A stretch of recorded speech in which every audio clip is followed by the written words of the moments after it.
Ubu butumwa mubugezwaho na Ministry of Unlimited Holy Ghost. Muri kumwe n'amahoro Dieu d'amour. Umuzingo ni uwa kabiri witwa kuza ku bwami bw'Imana. Ubuntu n'amahoro bituruka ku Mana Data wa twese watanze umwana wawe Yesu KRISTO, ndetse no kuri Yesu KRISTO witangiye ibyaha byacu, ndetse no ku Mwuka Muziranenge ukomana natwe, ukubeho wowe n'abawe ndetse n'ibyawe byose. Ikigisho cy'134 turacyari ku cyigisho ku ntego yitwa ubutumwa bwiza bwa Yesu KRISTO. Reka dusenge. Urera cyane Mana kandi urakiranuka, ufite imbaraga nyinshi kandi urakomeye. Mu izina rya Yesu tugushimiye ijambo ryawe ryiza kandi ryera kandi ritunganye. Muri aka kanya ubwo tugiye kwiga ijambo ryawe, turagusaba ngo weze imitima yacu kandi itunganye. Fungura amatwi yacu kukumva no kukumvira, ufungura amaso yacu kureba no gusobanukirwa ibyawe, ufungura imitima yacu gusobanukirwa iby'ijambo ryawe. Mwuka Wera Muziranenge, ngwino uganirize imitima yacu, ngwino uganirize ibitekerezo byacu, ngwino tubashije kumva no kumvira ijambo ryawe. Mu izina rya Yesu turasenga ngo tucyumva ijambo ryawe, kuko iteka ryose haleluya rimeze nk'izuba ryo gukiranuka rifite Mwami Imana gukiza mu mababa yayo no mu mirasire yaryo. Turasenga cyane ngo ubwo tukiryumva, indwara dufite ari iz'ibitekerezo, ari iz'imitima, ari iz'umubiri, Mwami Imana zigende zikizwa n'ijambo ryawe. Haleluya. Ijambo ryawe ni ubutumwa bwiza, kandi ubwo butumwa bwiza nibwo bugingo buhoraho. Haleluya. Turagushimiye kandi turaguhimbaje. Haleluya. Izina ryawe rishyirwe hejuru, kugiye kubana natwe kandi ukadusobanurira ibyawe. Mu izina rya Yesu ushyirwe hejuru Data wera. Amen. Turasoma muri Luka igice cya mbere umurongo wa 78 kuza kwa 79. Vuga ngo kubw'umutima w'imbabazi w'Imana yacu niwe uzatuma umuseke udutambikira uvuye mu ijuru, ukamurikira abicaye mu mwijima no mu gicucu cy'urupfu, no kuyobora ibirenge byacu mu nzira y'amahoro. Aho ni muri Luka igice cya mbere umurongo wa 78 kuza kwa 79. Imana itwitaho. Imana ikwitaho. Rimwe na rimwe bijya bimera nk'aho Imana itatwitaho, nk'aho ahari yigendeye cyangwa yarambiwe ikiremwa muntu. Rimwe na rimwe tujya tuyihamagara ikamera nk'aho idahari, maze ubwihebe n'ubwoba bikatubwira. Ibyo ni ibintu bibaho ku bantu benshi. Uwo ni umubabaro Abisirayeli bari bafite mu gihe Zakariya yahanuraga ibi byo tumaze gusoma haruguru. Bategekwaga n'Abaromani, kandi Imana yabo nayo yari imeze nk'iyabataye. Maze Imana ibatungurira mu ivuka rya Yohana, ivuga inkuru nziza y'ibyiza, kuko umutambyi ari we yeretse ibyari bigiye kuzabaho. Haleluya. Zakariya yabonye ko Imana ibitaho. Yabwiwe na Mwuka, aheshuriwe na Mwuka, maze abona umutima w'imbabazi w'Imana yari bafitiye. Imana nishimwe. Mu gihe babonaga yuko ibibazo byari bibakomereye, mu gihe babonaga yuko ibyago bibamereye nabi, babonaga ko ibibazo bikomeye cyane, icyo gihe Zakariya yatungwe ngo no kubona umutima w'imbabazi w'Imana. Yawuhishuriwe, yaraweretswe, yarawubonye. Nuko ngo abona ngo umucyo umanuka uva mu ijuru umanukira Isirayeli ndetse n'isi yose. Twamaze kubona ko ubutumwa bwiza ubwabwo ari inkuru nziza. Umucyo wamanukaga rero uva mu ijuru wari ubutumwa bwiza bwari bugiye kubwirizwa. Imana nishimwe cyane. Ikimenyetso hano, umuseke wari kuzana umucyo mu mwijima, ukanawugeza mu bari batuye mu gihugu cy'igicucu cy'urupfu. Imana nishimwe cyane.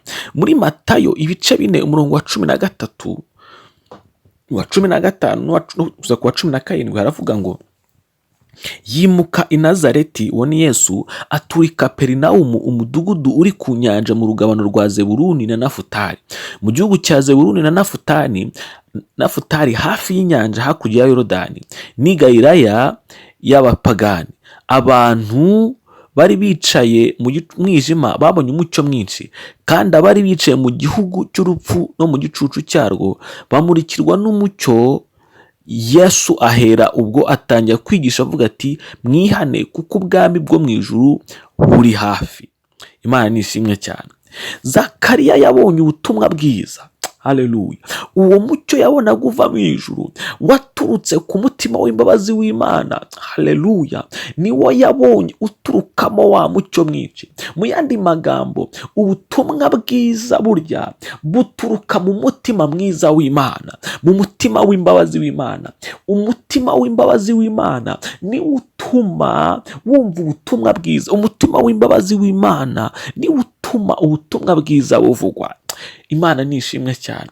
Pawulo arandika mu Baromani aravuga ngo mbese ntuzi yuko kugira neza kw'Imana ariko kugukururira ku gakiza. Haleluya. Ni ukuvuga ngo rero Zakariya uwo mutima mwiza w'Imana niwo yabonye uturukamo ubu mucyo mwinshi w'ubutumwa bwiza, maze arawuhanura. Aravuga ngo kubw'umutima w'imbabazi w'Imana igira, ngo niwe uzatuma umuseke udutambikira, ngo ukamurikira bicaye mu mwijima no mu gicucu cy'urupfu.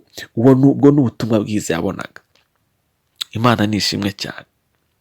N'ikindi kimenyetso cya kabiri ni uko yavuze ngo ubwo butumwa bwiza cyangwa ngo uwo mucyo ngo uzigisha abantu iby'inzira y'amahoro. Kandi twamaze kubona kera yuko mu bice bine cyangwa mu nkingi enye z'ubutumwa bwiza, imwe muri izo nkingi ari ukwigisha amahoro. Imana nishimwe cyane. Muri Yohana ibice bitatu umurongo wa 32 kuza ku 34 aravuga ngo kandi ibyo yabonye n'ibyo yumvise nibyo ahamya. Uwo ni Yesu Yohana yavugaga. Nyamara nta wemera ibyo ahamya, ngo icyakora uwemera ibyo ahamya ngo aba yemeye yuko Imana yari nyakuri. Uwatumwe n'Imana avuga amagambo yayo, kuko Imana idatanga umwuka imugeze. Amen. Ndasubira muri umurongo hano ngo uwemera ibyo ahamya aba yemeye nuko Imana ari nyakuri. Umuntu rero wemera ubutumwa bwiza aba abwiye Imana ngo Mana ndakwemera. Aba avuze Imana ngo Mana ntabwo ubeshya. Aba abwiye Imana ngo Mana ibyo uvuga ni ukuri. Haleluya. Aba afatanyije n'Imana kwemeza ukuri. Aba afatanyije n'Imana kuvuga ukuri. Imana nishimwe cyane. Nguyu rero umucyo wavuye mu ijuru Zakariya yabonye. Uwo mucyo wari ubutumwa bwiza. Ubwo butumwa bwiza nibwo bwirizwa uyu munsi. Ubutumwa bwiza burya ntabwo ari amagambo y'umuntu, ntabwo ari amagambo yahimbwe n'abantu, ahubwo ni inkuru y'Imana bwaturutse ku Mana. Iri jambo ubwiwe uyu munsi ngo Imana ikwitaho, iri jambo ni iry'ukuri. Iri jambo ni iry'ukuri. Amaso yawe uyu munsi ahumuke, ibitekerezo byawe uyu munsi bifunguke, umutima wawe uyu munsi ubyumve yuko Imana koko ikwitaho. Imana ikwitaho mu byiza urimo kugendamo uyu munsi. Imana ikwitaho mu bibazo uri kugendamo uyu munsi. Imana ikwitayeho mu bibazo no mu byaha birimo birakuniga uyu munsi. Imana ikwitayeho, ndagira ngo mbikumenyeshe. Haleluya. Imana ikwitayeho uko ubibona kose. Imana ikwitayeho, ntabwo ari amagambo yo gupapira. Imana ikwitayeho, turisha umutima wawe. Imana ishimwe rero. Bwamanutse ubutumwa bwiza butewe bunatubwira yuko Imana itwitaho. Ibyo ni ikimenyetso cy'uko Imana itugira imbabazi. Ubutumwa bwiza rero nibwo mucyo wirukana umwijima, kandi nibwo bwirukana urupfu, maze bukazana ubugingo buhoraho. Imana nishimwe cyane. Umutima wawe utuze kuko umucyo w'Imana uhari. Ntugire ubwoba, Imana iri kumwe nawe kandi ikwitayeho. Imana nishimwe cyane. Reka dusenge. Uri Imana Data wera, kandi ushobora byose mu mirimo yawe yose ukora, nta kikunanira, nta kigukerereza. Uri Imana ifite imbaraga. Turagushimiye cyane kandi turaguhimbaje bw'ijambo ryawe.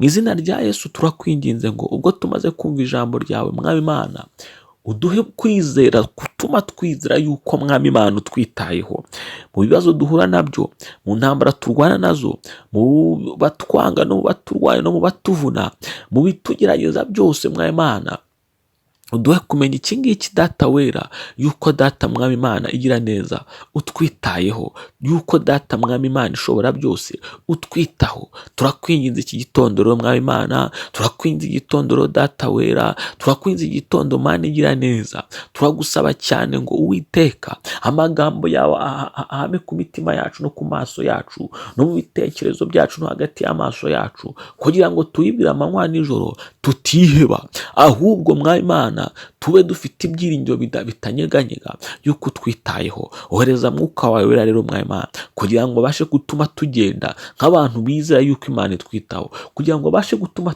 dukora nk'abantu bizeye ko Imana itwitaho. Mu izina rya Yesu Kristo turasenga cyane ngo urembejwe n'ibibazo umubere igisubizo, kandi urembejwe no kwiheba turasenga mu izina rya Yesu ngo mwuka wawe wera amwereke kandi amwemeze yuko umwitayeho mu izina rya Yesu. Uburwayi bwaba ari ubw'umutima, bwaba ari ubw'ibitekerezo n'ubw'umubiri, bwaba buri mu mibiri yacu, reka umucyo wawe mwinshi cyane, haleluya cyane, winjire mu mubiri wacu umucyo wawe, wirukane ibyo bintu byose, wirukane ibyo bitagira akamaro ko byose, wirukane ibyo bibazo byose, wirukane uko kwiheba kose, haleluya, wirukane ubwo bwoba bwose, maze abera bawe mwami Imana batureho batunganye, bagukiranukira, bameze nka bya biti wahanuye, ibiti byatewe nawe kugira ngo bigukiranukire. Wera cyane kandi uratunganye, ufite imbaraga nyinshi kandi urakomeye. Ni mu izina rya Yesu dusenze twizeye data wera, urakoze, amen. Turasoma isezerano ry'uyu munsi muri Luka igice cya mbere umurongo wa 45. Haravuga ngo kandi hahirwa uwizeye kuko ibyo yabwiwe n'umwami Imana bizasohora. Reka tubigire gutya, tubivuge mu magambo y'ubutumwa bwiza. Kandi hahirwa uwizeye kuko ubutumwa bwiza yabwiwe n'umwami Imana buzasohora. Imana ishimwe cyane. Aho ni Luka igice cya mbere umurongo wa 45. Ndagusabira ku Mana kugira ngo ugende nk'uko Imana ishaka. Ndagusabira ku Mana kugira ngo ukore ubushake bw'Imana mu buzima bwawe bwose. Ndagusabira ku Mana kugira ngo wubahe Imana mu byo ukora byose. Ndagusabira ku Mana kugira ngo wowe n'abawe n'ibyawe bibe ibyo gutunganira Imana. Mu izina rya Yesu Kristo niko ngusabira, nanjye nisabira ku bwa Yesu mwami, ku bwa Yesu Kristo mwami n'umukiza wacu, amen. Ugira amahoro y'Imana. Ushobora kudusura kuri urubuga rwa Facebook cyangwa rwa YouTube ugasangiza inshuti n'umuryango wawe ijambo ry'Imana. Buri munsi haba ari icyigisho. Soma kandi wumve buri munsi ijambo ry'Imana bidashidikanywaho. Urabona uko kw'Imana mu buzima bwawe. Yesu aguhe umugisha kubwo kubana natwe. Imbuga za internet wakoresha mu kudusura urazisanga munsi ya video. Ubutumwa butegurirwa na Ministry of Unlimited Holy Ghost, mwabugezwagaho na Mahoro Dieu d'amour. Ubuntu n'amahoro bituruka ku mwami Yesu Kristo bikomeze kubana namwe, kandi umwuka wera ababashije gukomeza gukora ubushake bw'Imana mu buzima bwanyu bwa buri munsi, amen.